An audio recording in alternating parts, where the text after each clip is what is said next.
আজকে আমরা যাত্রা করব নৃশংস ট্রেন। কথা না বাড়িয়ে সরাসরি গল্পের প্রবেশ করি। স্টেশনের প্ল্যাটফর্মটা তখন এক উত্তপ্ত যান্ত্রিক নরক। চারদিকে ঘামের কটু গন্ধ আর ইঞ্জিনের পোড়া মোবিলের ধোঁয়া উঠে বাতাসকে বড্ড ভারী করে তুলেছে। তপ্ত পিচের উপর দিয়ে ভারী টলি ঠেলার খসখসে শব্দ আর কুলিদের গলার শিরা ফোলানো চিৎকার প্রতিটি কোণে আছড়ে পড়ছে। আরিয়ান দাঁড়িয়েছিল ভিড়ের একবারে মাঝখানে। তার সাদা শার্টটা ঘামে ভিজে পিঠের সাথে লিপটে আছে, আর কপালের পাশ দিয়ে গড়িয়ে পড়া ঘাম চশমার ফ্রেমের উপর এক ঝাপসা আবরণ তৈরি করেছে। মানুষের ধাক্কাধাক্কি আর প্ল্যাটফর্মে জমে থাকা পানের পিক আর নোংরা আবর্জনার মাঝেও সে ঘড়ি দেখল। সময় যেন এখানে স্থবির হয়ে আছে। ঠিক সেই মুহূর্তে স্টেশনের লাউড স্পিকারে যান্ত্রিক কর্কশ স্বরে শোনা গেল, ট্রেন আসছে।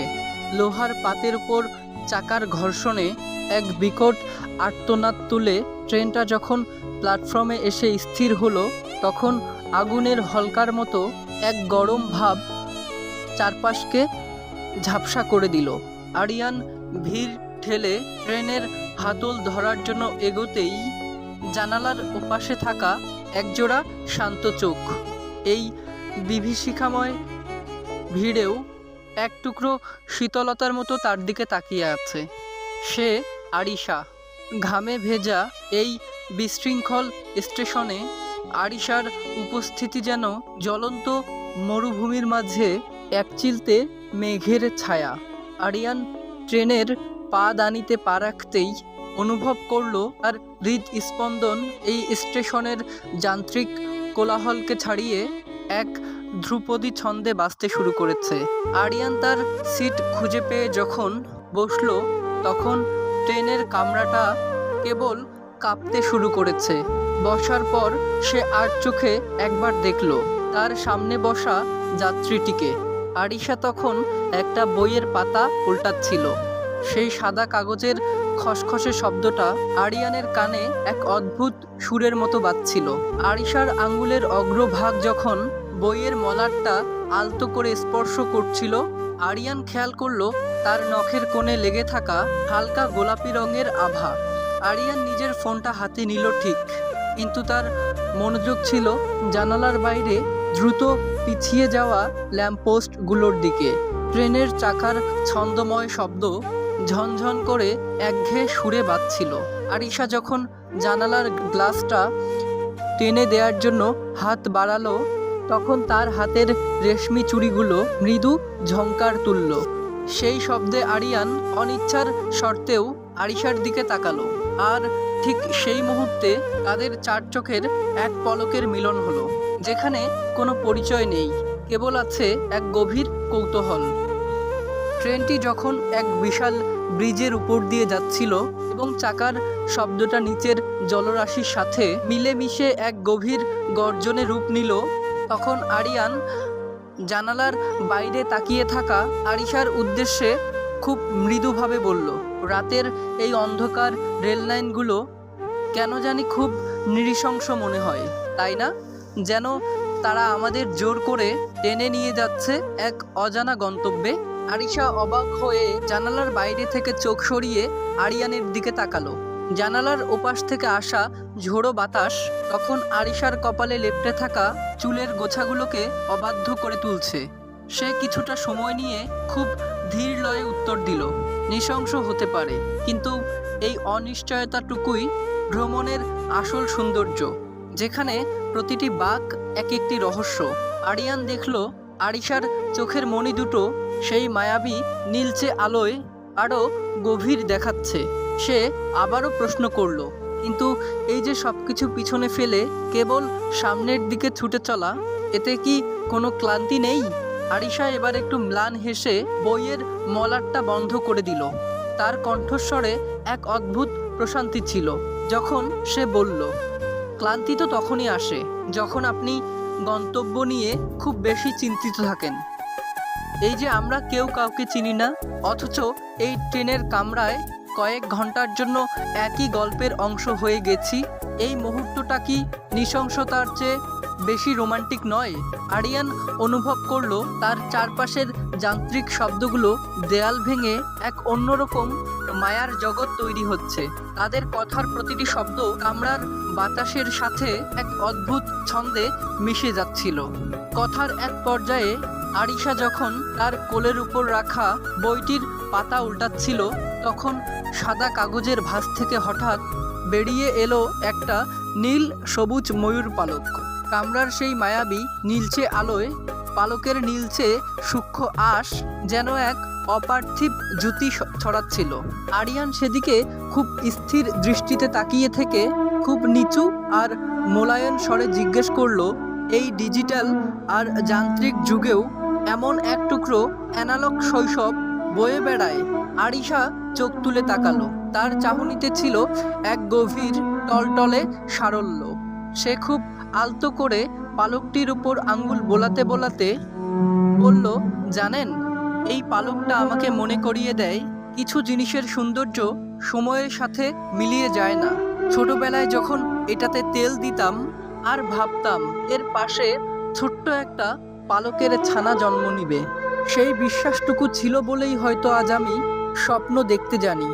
এখন হয়তো আর সেই বিশ্বাসটা নেই, কিন্তু এই পালকটার দিকে তাকালে নিজেকে খুব হালকা মনে হয় সেই ছোট্ট আমিটা এখনো কোথাও বেঁচে আছে। আরিয়ান তার সিটে একটু আরাম করে বসে আরিশার চোখের মণি দুটোর দিকে তাকিয়ে বলল, আসলে আমাদের সবার ভিতরে একটা ময়ূর পালক লুকানো থাকে, যা আমরা লোকলজ্জার ভয়ে কাউকে দেখাই না। আপনি আজ অতি সহজে আপনার সেই মেঘহীন শৈশবকে মেলে ধরলেন, যা এই ট্রেনের ঘর ঘর শব্দের মাঝেও এক অদ্ভুত প্রশান্তি বয়ে আনছে। আরিশা এবার একটু সহজ হয়ে ম্লান হাসল। হয়তো ট্রেনের এই ক্ষণিকের সফর আর বাইরের এই নিকষ অন্ধকার বলেই মনের আগল খোলা গেল। আরিয়ান তখন নিজের ফোনটা হাতে নিয়ে একটু ইতস্তত করে বলল, আপনার এই মায়াবী ময়ূর পালকটির কি একটা ছবি তোলা যায়? আমার শৈশবের সেই হারিয়ে যাওয়া বিশ্বাসটা বড্ড মনে পড়ে যাচ্ছে। আরিশা মৃদু হাসল। আর এভাবেই যান্ত্রিকতার দেয়াল ভেঙে তাদের নতুন এক আলাপচারিতার বসন্ত শুরু হলো। রাত তখন ধীরে ধীরে তার চাদর সরাতে শুরু করেছে। জানালার বাইরে ধূসর অন্ধকার ফিকে হয়ে আসছে, আর দিগন্তের ওপার থেকে এক চিলতে রক্তিম আভা গ্রামের সবুজ মাঠের উপর আছড়ে পড়ছে। ট্রেনের জানালা দিয়ে আসা ভোরের সেই হিমশীতল হাওয়া আরিশার চোখে লেগে থাকা শেষ ঘুমের রেশটুকুও কেড়ে নিল। সে একটু নড়ে চড়ে বসে তার অবাধ্য চুলগুলো কানে গুজে নিজেকে গুছিয়ে নেয়ার চেষ্টা করলো। ভোরের এই কাঁচা রোদে আরিশাকে এক অপার্থিব সুন্দর দেখাচ্ছিল, ঠিক যেন কোনো এক দক্ষ শিল্পীর ক্যানভাসে আঁকা বিষণ্ণ অথচ মায়াবী এক মানবী। আরিয়ান সারা রাত জেগেছে, কিন্তু তার চোখ দেখে মনে হচ্ছিল সে এক মুহূর্তের জন্য এই দৃশ্যটা থেকে দূরে সরতে চায় না। সে নিজের ফোনটা হাতে নিয়ে কিছুটা ইতস্তত করে আরিশার দিকে তাকালো। ময়ূর পালকটা তখনও বইয়ের ভাঁজে উকি দিচ্ছে, যেন সেও ভোরের আলো দেখার প্রতীক্ষায় ছিল। আরিয়ান খুব নরম আর মোলায়েম স্বরে বলল, ভোরের এই আলোয় আপনার ওই ময়ূর পালকটা আর আপনাকে একসাথে বড্ড মায়াবী লাগছে। এই মুহূর্তটার একটা জীবন্ত খসড়া কি আমার ফোনে বন্দি করে রাখতে পারি? মানে, যদি অনুমতি দেন তবে একটা ছবি তোলা যেত। আরিশা কিছুটা অপ্রস্তুত হয়ে মৃদু হাসল। সেই হাসিতে ছিল ভোরের শিশিরের মতো পবিত্রতা। সে মানা করল না। আরিয়ান যখন ছবিটা তুলল, তখন ট্রেনের মৃদু দুলুনিতে পালকটা মৃদু কেঁপে উঠল, যেটা ছবিটাকে আরো বেশি রহস্যময় করে তুলল। আরিয়ান ছবিটা উঠিয়ে স্ক্রিনটা আরিশার দিকে ঘুরিয়ে ধরল। দেখুন, ছবিটা কত গভীর এসেছে। আমাদের শৈশবে সেই হারানো বিশ্বাস আর এই বর্তমানের মুহূর্ত যেন এক ফ্রেমে বন্দী হয়ে গেছে। এই ছবিটা আপনাকে না পাঠালে সত্যি বড় অবিচার হবে। আপনার নম্বরটা কি পেতে পারি? আরিশা এক মুহূর্ত থামল, জানালার বাইরে দ্রুত পাল্টে যাওয়া সোনালি দিগন্তের দিকে তাকালো। তারপর খুব ধীর লয়ে তার নাম্বারটা বলে দিল। নম্বরটি সেভ করার সময় আরিয়ান আলতো করে হাসলো। আরিশা কৌতূহলী হয়ে জিজ্ঞেস করলো, কি নামে সেভ করলেন? আরিয়ান স্ক্রিনটা দেখালো না, শুধু রহস্যময় চোখে তাকিয়ে বলল, মায়াবী সহযাত্রী। ট্রেনের হুইসেল তখন ভোরের নিস্তব্ধতা ভেঙে গন্তব্য কাছাকাছি আসার সংকেত দিচ্ছিল। বাইরের রোদের হালকা ছটা তখন রেল লাইনের পাতের উপর পড়ে চিকচিক করছে, আর কামরার ভিতরের দুই হৃদয়ের নীরব আলাপ এক নতুন অধ্যায়ের সূচনা করছিল। ট্রেনটি যখন গতি কমিয়ে স্টেশনের প্ল্যাটফর্মে প্রবেশ শুরু করলো, কামরার ভিতরের সেই মায়াবী নিস্তব্ধতা হঠাৎ এক ভারী নিঃসঙ্গতায় রূপ নিল। চাকার ঘর্ষণে লোহার উপর সেই পরিচিত তীক্ষ্ণ শব্দটা এবার যেন আরিয়ানের হৃদয়ে গিয়ে বিঁধছিল। আরিশা খুব ধীর লয়ে তার ব্যাগটা কাঁধে তুলে নিল। এতক্ষণ যেই কামরাটি তাদের দুজনের একান্ত আলাপচারিতায় এক টুকরো স্বর্গ হয়েছিল, মুহূর্তেই তা বাইরের মানুষের কোলাহল আর যান্ত্রিকতায় ফিকে হয়ে গেল। আরিয়ান তার সিটে বসে অপলক দৃষ্টিতে আরিশার নড়াচড়া লক্ষ্য করছিল, যেন সে এই শেষ মুহূর্তের প্রতিটি দৃশ্য মনের মণিকোঠায় সারা জীবনের জন্য গেঁথে নিতে চায়। আরিশা দরজার কাছে গিয়ে একবার থমকে দাঁড়ালো। বাইরের প্ল্যাটফর্মের ভিড় আর ব্যস্ততা তখন তাকে গ্রাস করার জন্য প্রস্তুত, কিন্তু তার মনটা যেন এখনও সেই ট্রেনের জানালায় সেই নীলচে আলোর ধারে পড়ে আছে। আরিয়ান তার সিট ছেড়ে উঠে তার খুব কাছে গিয়ে দাঁড়ালো, কিন্তু ভিড়ের কারণে মনের না বলা কথাগুলো গলার কাছে এসে আটকে গেল। সে শুধু খুব মৃদু আর আর্দ্র স্বরে বলল, শহরটা তো চলে এলো আরিশা, মায়াটা কি তবে এই প্ল্যাটফর্মেই ফেলে যাবেন? আরিশা ঠিক প্ল্যাটফর্মে পা রাখার আগের মুহূর্তে একবার পিছন ফিরে তাকালো। ভোরের সেই কাঁচা রোদ তার মুখে পড়তেই তার চোখের কোণে এক চিলতে চিকচিকানি আরিয়ানের নজর এড়ালো না। আরিশার ঠোঁটের কোণে এক চিলতে হাসি ফুটিয়ে নিজের ফোনটা ইশারা করে নিচু স্বরে বলল, মায়া তো এখন আপনার পকেটে বন্দি হয়ে আছে। ট্রেনের দরজা পেরিয়ে আরিশা যখন স্টেশনের প্ল্যাটফর্মের জনসমুদ্রের মাঝে হারিয়ে যাচ্ছিল, আরিয়ান তখনও পা দানিতে পা রেখে দাঁড়িয়েছিল। সে দেখল আরিশা একবার ভিড় ঠেলে হাত নাড়ল। ট্রেনটা আবারও চলতে শুরু করলো, কিন্তু আরিয়ানের মনে হলো তার গন্তব্য যেন ওই স্টেশনেই থমকে গেছে। সে পকেট থেকে ফোনটা বের করে দেখল মায়াবী সহযাত্রী নামটা স্ক্রিনে জ্বলজ্বল করছে। ট্রেনটা আরিশাকে পিছনে ফেলে সামনে এগিয়ে যাচ্ছিল ঠিকই, কিন্তু আরিয়ান জানতো এই স্টেশনেই আরিয়ান তার মনটা ফেলে যাচ্ছে। আরিশা নেমে যেতেই ট্রেনের কামরাটা যেন এক মুহূর্তেই প্রাণহীন যান্ত্রিক খাঁচায় পরিণত হলো। সামনের শূন্য সিটটাতে অন্য এক যাত্রী এসে বসলেও আরিয়ানের মনে হচ্ছিল সেখানটাতে এক বিশাল শূন্যতা হা করে তাকে গ্রাস করছে। ট্রেনের চাকার একঘেয়ে ঝিকঝিক শব্দটা এখন আর সুরের মতো বাজছে না, বরং কানে এক অসহ্য যন্ত্রণার সৃষ্টি করছে। জানালার বাইরে দ্রুত পিছিয়ে যাওয়া গাছগুলোর দিকে তাকিয়ে আরিয়ান অনুভব করল তার হৃদয়ের এক টুকরো সজীবতা সেই স্টেশনেই রয়ে গেছে। সে ধীর লয়ে পকেট থেকে ফোনটা বের করলো। গ্যালারি খুলে ভোরের প্রথম আলোয় তোলা সেই ছবিটার দিকে তাকিয়ে কিছু একটা ভাবল। ছবির সেই মায়াবী আবহে ময়ূর পালকের উজ্জ্বল নীলচে আভা আর আরিশার মুখ, সব কিছুই এখন এক অলীক স্বপ্নের মতো মনে হচ্ছে।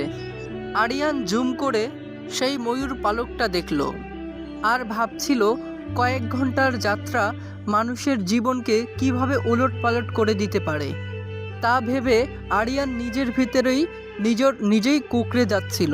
সে অনুভব করলো সিটের এই সামান্য দূরত্বটুকু এখন এক মাইলের পর মাইল অতিক্রান্ত মরুভূমি। কামরার ভিতরে মানুষের ভিড় বাড়ছে, হকারের হাঁক ডাক শোনা যাচ্ছে, কিন্তু আরিয়ানের চারপাশ জুড়ে এক নিরেট নীরবতা। সে বারবার স্ক্রিনে মায়াবী সহযাত্রী নামটার দিকে তাকাচ্ছিল।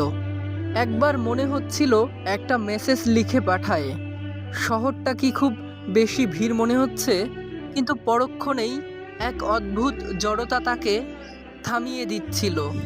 ট্রেনটা তার নিজের গন্তব্যের দিকে ছুটে চলছে ঠিকই, কিন্তু আরিয়ানের মনে হলো তার ফেরার পথটা চিরতরে সেই স্টেশনেই থমকে দাঁড়িয়ে আছে। তার ডায়েরির সাদা পাতায় ময়ূর পালকের এই মায়াবী গল্পটি এক অদ্ভুত যন্ত্রণায় গুমড়ে মরছে। 2 দিন পরের এক নিস্তব্ধ সন্ধ্যা।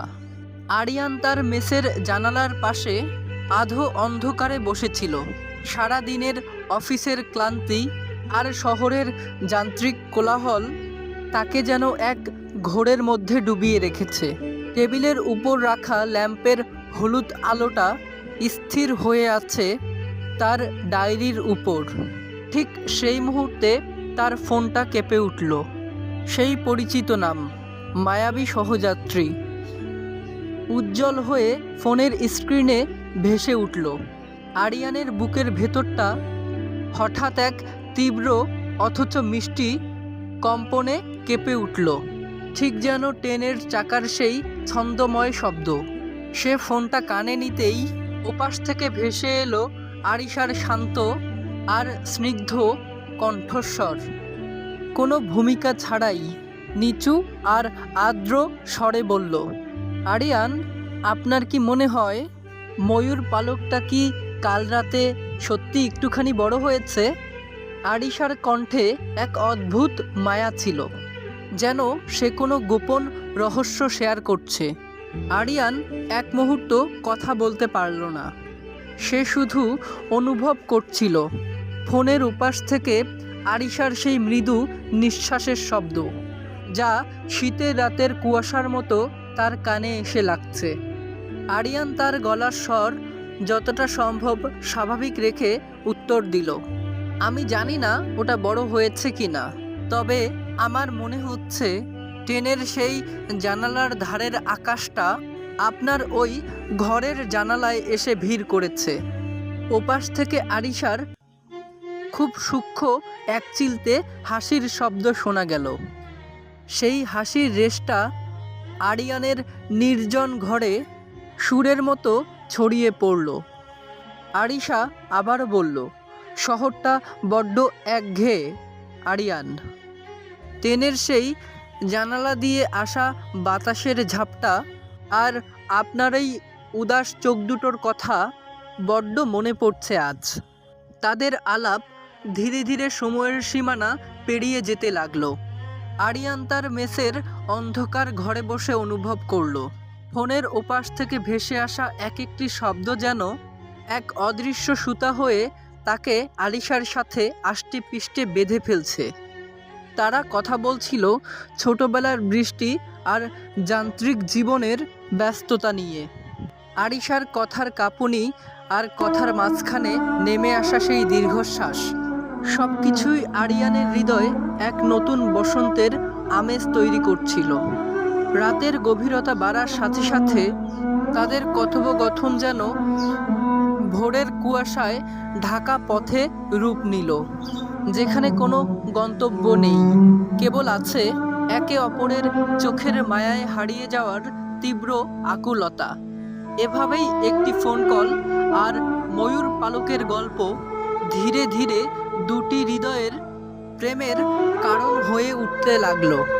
পরের কয়েকটা দিন আরিয়ানের কাটে এক অদ্ভুত অস্থিরতা আর প্রতীক্ষায়। অফিসের ব্যস্ততম সময় যখন ল্যাপটপের ডেটার ভিড়ে মাথা ঝিমঝিম করে, ঠিক তখনই টেবিলের উপর রাখা ফোনটা নিঃশব্দে কেঁপে ওঠে। আরিশার একটা সংক্ষিপ্ত মেসেজ, খুব ব্যস্ত কি? আরিয়ান এক মুহূর্তের জন্য ল্যাপটপের জগৎ থেকে বিচ্ছিন্ন হয়ে পড়ে। ওই একটা বাক্য যেন মরুভূমির বুকে এক পশলা বৃষ্টির মতো কাজ করে।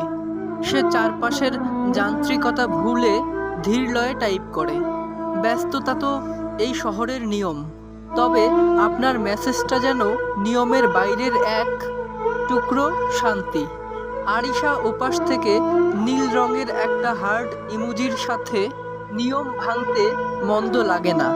সারাদিন এমন ছোট ছোট কথার আদান প্রদান আরিয়ানের একঘেয়ে মেজ জীবনে এক নতুন প্রাণের সঞ্চার করে। কখনো আরিয়ান জানালার ধারে বাসের জ্যামে আটকে থাকা কোনো এক বিষণ্ণ বিকেলের ছবি তুলে পাঠায়, তো কখনো আরিশা তার বারান্দার টবে ফুটে থাকা নামহীন কোনো বনো ফুলের ছবি তুলে পাঠায়। এই টুকরো মেসেজগুলোর মাঝে সরাসরি কোনো প্রেমের কথা নেই, কিন্তু তবুও শব্দের ভাঁজে ভাঁজে লুকিয়ে থাকে একে অপরকে জানার এক তীব্র আকুলতা। রাতে যখন আরিয়ান ক্লান্ত হয়ে বিছানায় শুয়ে পড়ে, তখন সে বারবার সেই মেসেজগুলো স্ক্রল করে। প্রতিটি বাক্যের পিছনে আরিশার সেই শান্ত কণ্ঠস্বর আর ময়ূর পালকের মায়া সে অনুভব করতে পারে। ফোনের নীলচে আলো তার চোখের পাতায় এক ধরনের নেশা ধরিয়ে দেয়। সে বুঝতে পারে এই প্রতীক্ষাটুকু এখন আর যন্ত্রণার নয়, বরং আরিশার একটা বা আচ্ছা শোনার জন্য ঘন্টার পর ঘন্টা অপেক্ষা করার মাঝেও সে অবর্ণনীয় সুখ খুঁজে পাচ্ছে। এভাবেই যান্ত্রিক শহরের দুই প্রান্তে বসে দুটি প্রাণ একে অপরের অভ্যাসে পরিণত হতে লাগে, আর তাদের মাঝের সেই অদৃশ্য সুতোটা প্রতিটা মেসেজের সাথে একটু একটু করে শক্ত হতে থাকে। অফিসের কাজের চাপ আর অনিয়মিত খাওয়া দাওয়ার ধকল সইতে না পেরে হঠাৎ একদিন আরিয়ান প্রচণ্ড জ্বরে কাবু হয়ে পড়ল।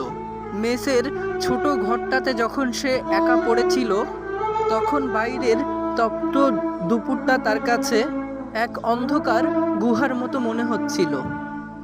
সারাটা দিন কেটে গেল, আরিয়ানের দিক থেকে কোনো সাড়া শব্দ নেই। ফোনের স্ক্রিনটা বারবার জ্বলে উঠছিল আরিশার উদ্বিগ্ন মেসেজে। কি হলো, কথা বলছেন না কেন? কিন্তু আরিয়ানের হাত তোলার মতো শক্তিটুকুও ছিল না। সন্ধ্যা গড়িয়ে রাত নামার ঠিক আগে আরিশার কল এলো।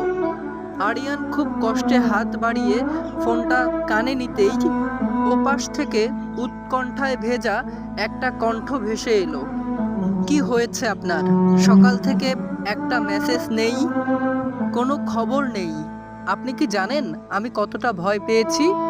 আরিয়ান খুব ভাঙা আর তপ্ত স্বরে শুধু বলল, একটু জ্বর এসেছে আরিশা, শরীরটা বড্ড দুর্বল লাগছে। আরিশার কণ্ঠটা দ্রুত শাসন আর মমতায় ভিজে উঠল। সে যেন এই কয়েক মাইল দূর থেকেই আরিয়ানের কপালে হাত রেখে উত্তাপ মাপার চেষ্টা করছিল। সে খুব নরম গলায় বলতে লাগলো, এখনই উঠে একটু পানি খান। পাশে কি কেউ নেই? একটু জলপট্টি দিতে পারবেন না? আরিয়ানের তখন জ্বরের ঘোরে মনে হচ্ছিল আরিশার এই আকুতি ভরা প্রতিটি শব্দ তার কপালের উপর শীতল স্পর্শের মতো কাজ করছে। আরিশা ফোনটা কাটল না, বরং বলল, ফোনটা এভাবেই বালিশের পাশে রাখুন। আমি কথা বলছি, আপনি চোখ বুজে শুনুন। সারা রাত আরিশা জেগে রইল ফোনের ওপারে। সে ফিসফিস করে আরিয়ানকে হারানো দিনের গল্প শোনালো। কখনো খুব নিচু স্বরে প্রিয় কোনো কবিতার কয়েকটা পংক্তি পড়ল। আরিয়ান জ্বরের ঘোরে যখন শিউরে উঠছিল, তখন আরিশার সেই শান্ত কণ্ঠস্বর আরিয়ানকে এক অদৃশ্য নিরাপত্তার চাদরে জড়িয়ে রাখছিল। দূরত্বের দেয়াল ছাপিয়ে আরিয়ান অনুভব করছিল এই যান্ত্রিক শহরে কেউ একজন তার নিঃশ্বাসের শব্দ গুণে রাত পার করছে।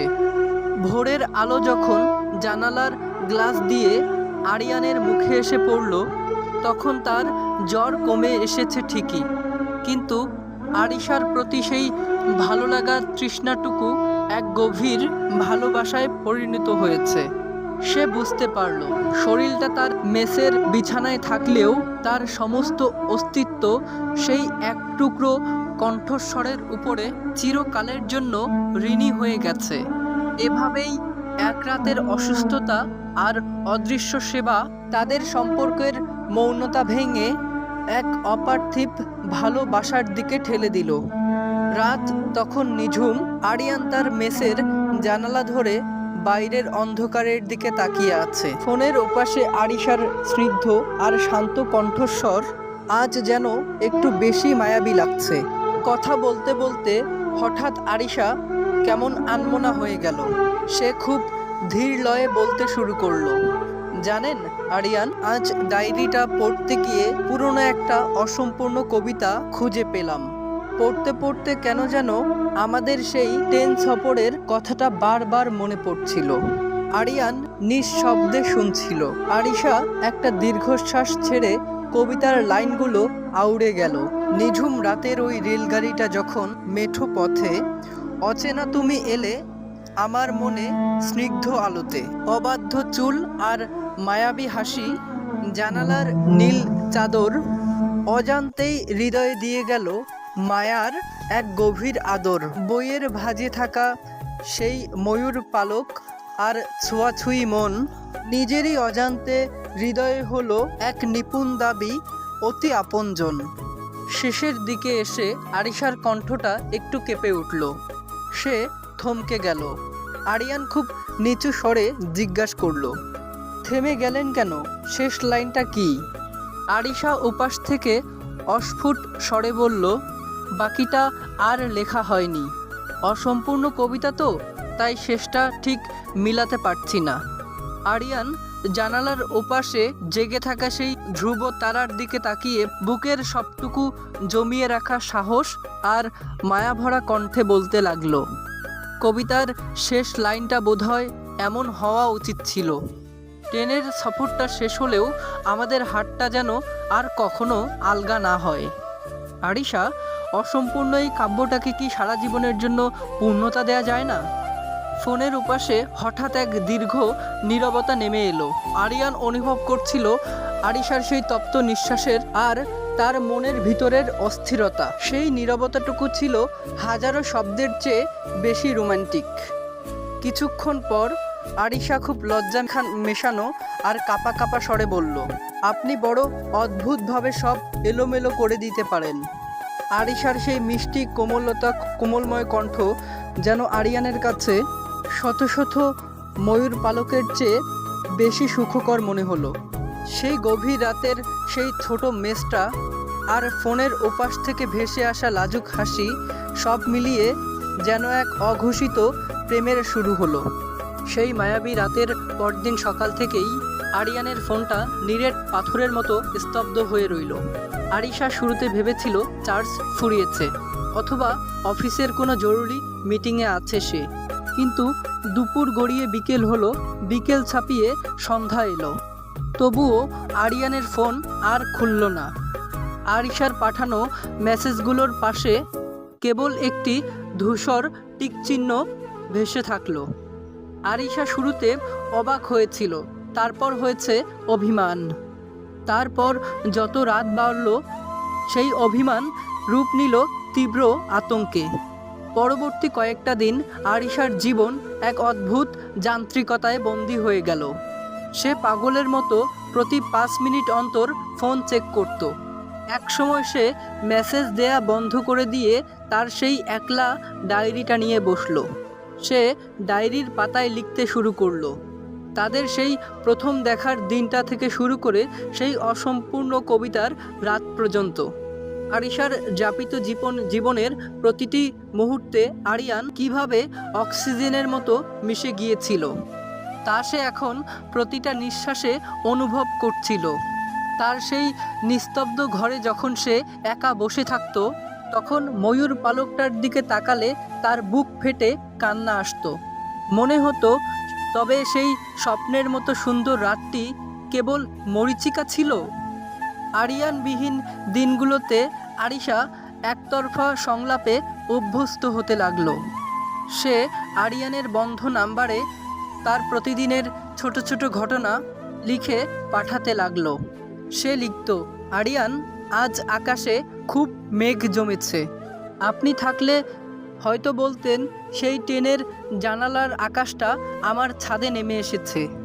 মেসেজগুলো আনরিড হয়ে পড়ে থাকে, কিন্তু আরিশা থামে না। সে তার প্রতিদিনের ক্লান্তি, একাকিত্ব আর আরিয়ানের জন্য জমানো পাহাড় সমান ভালোবাসা ডিজিটাল পর্দার ওই মৃত ইনবক্সেই জমাতে লাগে।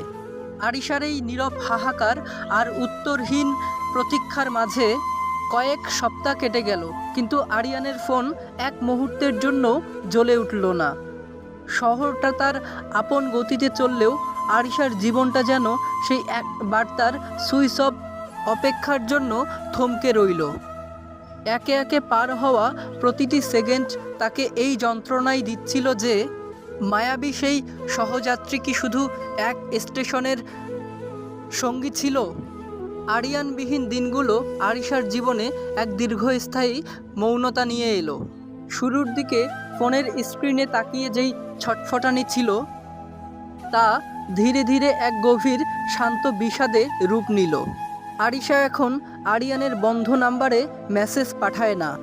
সে বুঝতে পেরেছে কিছু নীরবতার কোনো উত্তর হয় না।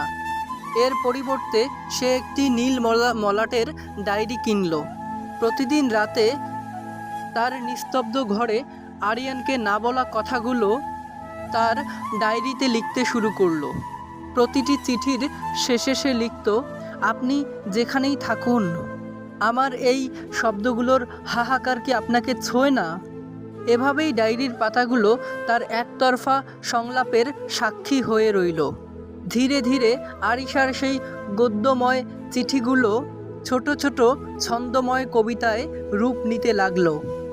ট্রেনের সেই প্রথম দেখা, জানালার ধারের অবাধ্য চুল, বইয়ের ভাঁজে থাকা মায়ার ময়ূর পালক এবং সেই অসম্পূর্ণ কবিতার রাত, সব কিছুই তার কলমে নতুন জীবন পেল। সে অনুভব করল, যখন সে তার শব্দগুলোকে একাকিত্বের ফ্রেমে বন্দি করে, তখন তার ভেতরের পাথরটা যেন হালকা হয়ে আসে। তার প্রতিটি কবিতায় আরিয়ান এক অদৃশ্য নায়ক হয়ে ভেসে রইল, আর আরিশা হয়ে উঠল সেই বিরহের একনিষ্ঠ কারিগর। তার এই কবিতাগুলো সে তার ডায়েরিতে বন্দি না রেখে সে ছদ্মনামে সোশ্যাল মিডিয়ায় একটা পেজ খুলল। সেখানে তার লেখা একটি কবিতা আপলোড করল।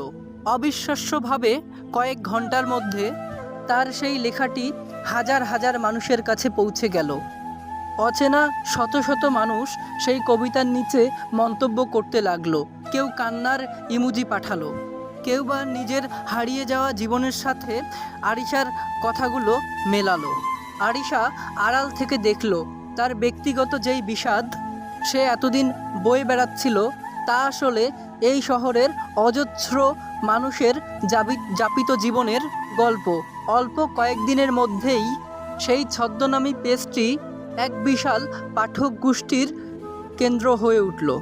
আরিশা এখন নিজের কাজ সেরে ফ্রি হয়ে আরিয়ানের জন্য কাঁদে না, বরং সে তার ল্যাপটপ নিয়ে বসে তার বিশাল পাঠক গোষ্ঠীর জন্য কবিতা লিখতে। সে এখন এমন একজন প্রেমিকা যে তার বিরহকে শক্তিতে রূপান্তর করেছে।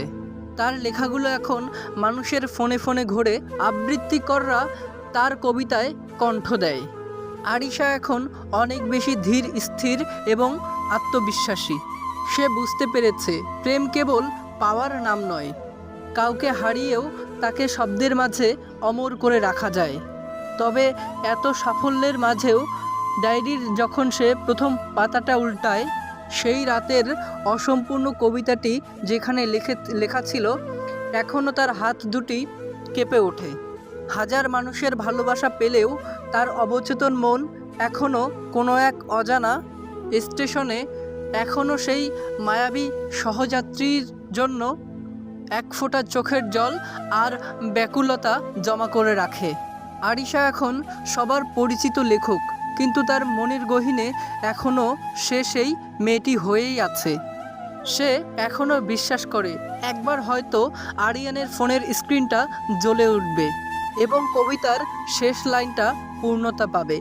এভাবেই পুড়ে যাওয়া ছাই থেকে এক নতুন আরিশার জন্ম হলো।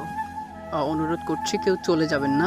লাইক, কমেন্টস এবং অনুরোধ করছি দয়া করে শেয়ার করে দিবেন। আর যারা সাবস্ক্রাইব করেননি হাত জোর করে অনুরোধ করছি সাবস্ক্রাইব করার জন্য। ভুল ত্রুটি ক্ষমা সুন্দর দৃষ্টিতে দেখার জন্য বিশেষভাবে অনুরোধ জানাচ্ছি।